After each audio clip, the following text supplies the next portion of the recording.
It's not looking good, everybody. It's not looking good. Sorry. I'm Erica, and I'm distraught. I just left the bike repair shop. I had to ride my scooter to get here. My bike, my favorite bike, my newly renovated classic, the beautiful bike is broken. There's a chance it could be repaired, but there's also a chance my bicycle has seen her last ride. It's not looking good, guys. I apologize. I'm not very good today at showing contentment. Contentment is learning to be okay with what you have. But how can I be okay with my bike I may not have anymore? The memories. Oh, I did the wrong hand. I'll sure miss that old girl. I don't think I'll ever be happy again. Unless they're able to repair my bike. Or unless I can save up enough money to buy a new bike. But until then, I guess I'm gonna have to be sad. Because my bike is broken. Because it's broken. In today's story, we'll hear about some people who were stuck somewhere between where they used to be and where they wanted to go. If only they could have been okay with what they had in the present. Hey, I have a scooter. I can ride it to the store to go look at new bikes. Bye, guys. The store is the other way. The Bible. It's 66 books of history, stories, letters, and poetry that fit together to form God's one big story. The epic adventure of how He created us and loves us so much that He made a way to rescue us. As we travel through the Bible, from Genesis to Revelation, we discover people who met God and found their lives changed forever. Now, for an amazing story. Inspired by the book of Exodus, chapters 16 and 17. The Israelites had lived as slaves in Egypt for hundreds of years, but God worked miraculous signs and parted the waters of the Red Sea to lead them to freedom. Sing to the Lord, He is greatly honored. He has brought Pharaoh's horses and chariot drivers into the Red Sea. God's people were free, but it didn't take long for all that singing and celebrating to turn into whining. The Israelites complained to their leader, Moses. You must want all of us to die of hunger out here. Yeah, we had it good in Egypt. All the food we wanted. You do remember you were slaves, right? But we had so much meat we could barbecue every day. The people continued to grumble, so Moses took their complaints to the Lord. The people don't trust you to give them food. I will rain down bread from heaven for you. The people must go out each day. Have them gather enough bread for that day. Moses and Aaron called the people of Israel together to share God's words. Come to the Lord.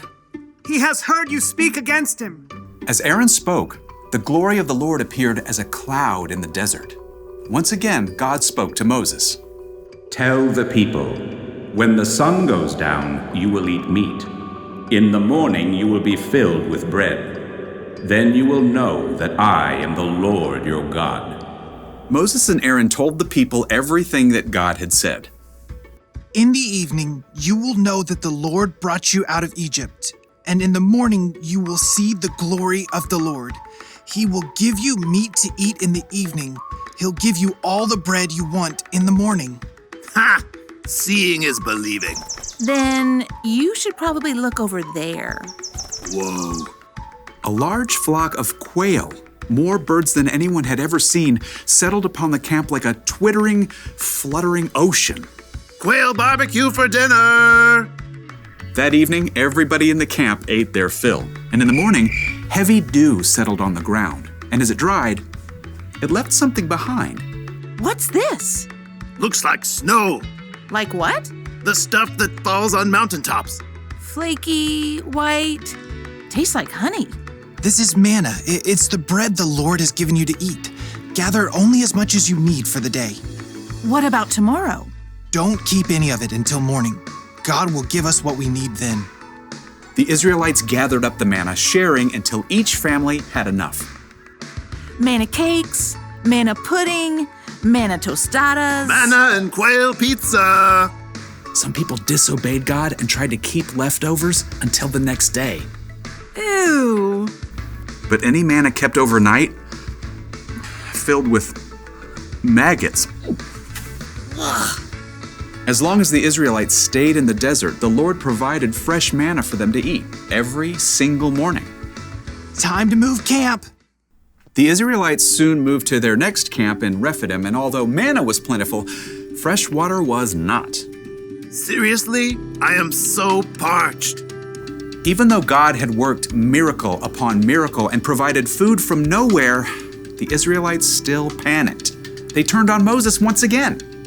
Give us water to drink right now. Why are you arguing with me? Don't you trust the Lord?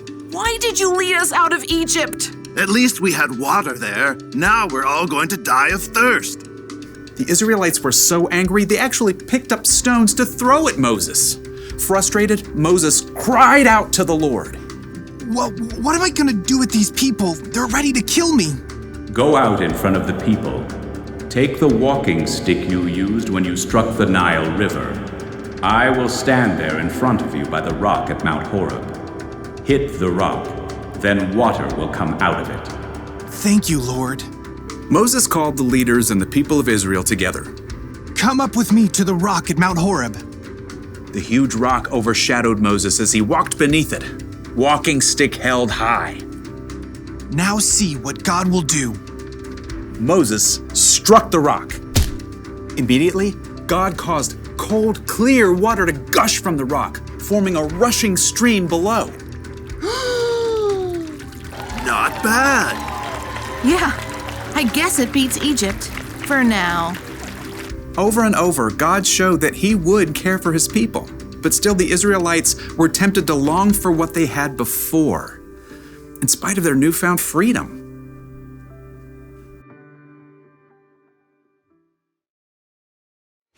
The Israelites were slaves in Egypt, but then God rescued them and brought them into freedom. You'd think they would be overjoyed, but instead, they whined and complained about what they didn't have. Now, it's easy for us to look back at the Israelites and think, how could they act that way? Didn't they realize what God had done for them? But the truth is, we can sometimes whine and complain when we don't immediately get what we want. Sometimes we look backwards, like when we start a new school year. My teacher last year didn't give us much homework. Sometimes we look to the future, like when we're waiting for something exciting. I want Christmas to be here right now! We spend all this time looking backward and forward that we completely forget to look at what we have right now. For instance, right now, I may not have a bicycle, but I do have a scooter. What about you? Think about it. Don't think about what you don't have. Think of what you do have. It could be a favorite toy or a favorite thing to wear. Could be friends. Could be a place to sleep at night. Could be family. What do you have right now? I can tell you one thing you have, no matter who you are. You have a God who loves you so much that He sent His Son Jesus to die for you. And that will always be true. Here's the one thing to remember today. Don't miss out on what you have right now. Right now, I have a good attitude. I've got strength and energy. And I've got a scooter to ride around on. I'm so content. I'll see ya. Vroom.